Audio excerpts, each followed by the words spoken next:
I am making my way down Kuala Lumpur International Airport. I've cleared security a bit early and I don't think my gate's even open yet. Okay, so I bought myself some coffee and a bunch of sandwiches and now I'm going to find my gate. So this is footage straight up from the Xiaomi Mijia 4K action camera. So I am uploading this in 4K so you can pretty much already get a rough idea of what the footage out of this camera looks like. So if you do see any B-roll of the camera itself, most likely it's upscaled 1080p footage from my more expensive cameras that, well, don't shoot 4K. Right, so if we're gonna talk image quality, there's not much to complain about. In terms of resolution, it's not bad. Dynamic range is not horrible, but it's not amazing either. It's just mediocre at best. But still, for the value of about $200, you are getting quite a lot of bang for your buck if you do plan to go with this 4K action camera.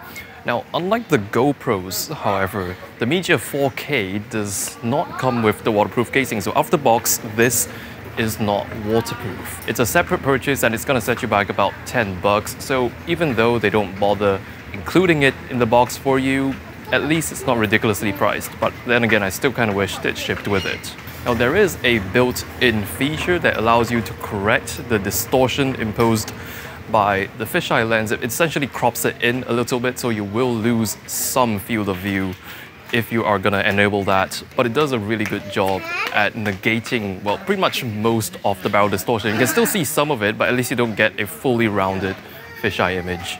Now, there is one issue I have with this camera, and that is the screen on the back of this camera is absolutely horrible. The viewing angle is, I don't even know what to call it. Like, even looking at it straight on, it doesn't look good. So at least you still have a reference monitor, but that's about it. That screen is only good for judging your framing. Anything else is absolutely...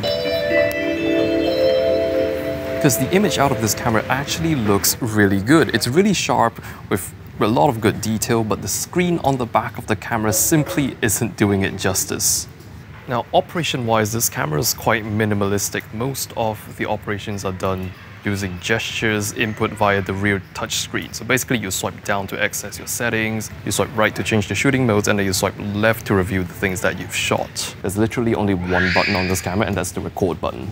When you do engage the swipe gestures though, there are no animations at all. The screen just snaps into the next screen. So I actually wish that they implemented some amount of animation so the whole user experience just feels a bit more fluid. In terms of shooting modes, it's actually quite full-fledged. You get to shoot 4K video at 30p. You can also shoot stills at 4K with the option to include a raw DNG file, so this can essentially shoot raw images.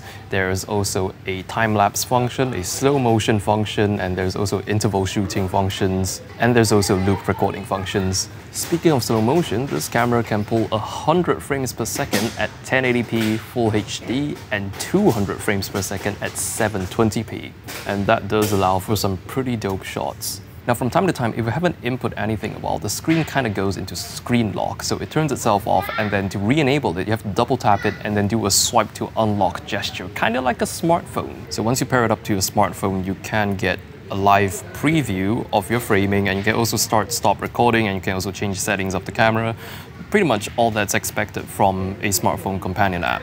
And in case you're wondering, the audio you're listening to right now is not from the camera itself, it's actually from my little Insta mic right here. I'm also just testing it out.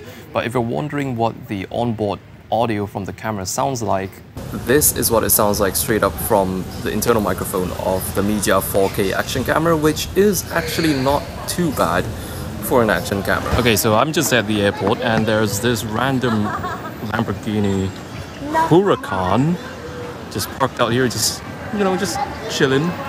Just nobody's driving it, it's not on, it's just here. Just there. When it comes to recording media, it records onto micro SD cards. In the user manual, it's recommended that you use at least a SanDisk Extreme or above, but right now I'm recording on a 64 gig Ultra, and it appears to be doing just fine, even at 4K 30 frames per second. The battery is removable and rechargeable using the camera through a micro USB port on the side of the camera. It's got your typical 1/4-inch thread on the bottom of the camera, but the camera does not ship with any kind of tripod or anything. You're gonna have to figure that out yourself. Now, when there is enough light, I really don't have much of an issue with the image quality of this camera, but it's in low light when this camera really starts to fall apart. the low light performance of the Mijia 4K is simply not very good. Okay, it is the end of my trip and I'm finally on my ride home, and I did get some pretty killer shots somewhere up there in the sky during my flight with this camera. So I suppose it's time for me to wrap up my review here as well.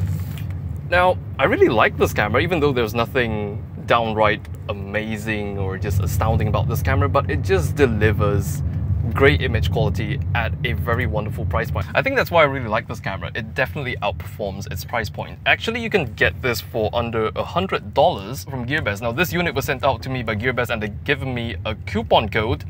I'm gonna put it up on the screen and in the description below because it's kind of a weird code. But anyway, it expires 13th January next year. So if you use this coupon code to buy it from Gearbest, I'll post a link in the description below. You can get it for a promotional price of only $93. So yeah, that's pretty much it about this camera. And also, if you're still watching this in 2017, then Happy New Year to you in advance. So that's pretty much it for today, everybody. Thank you so much for watching, and I will see you in the next video.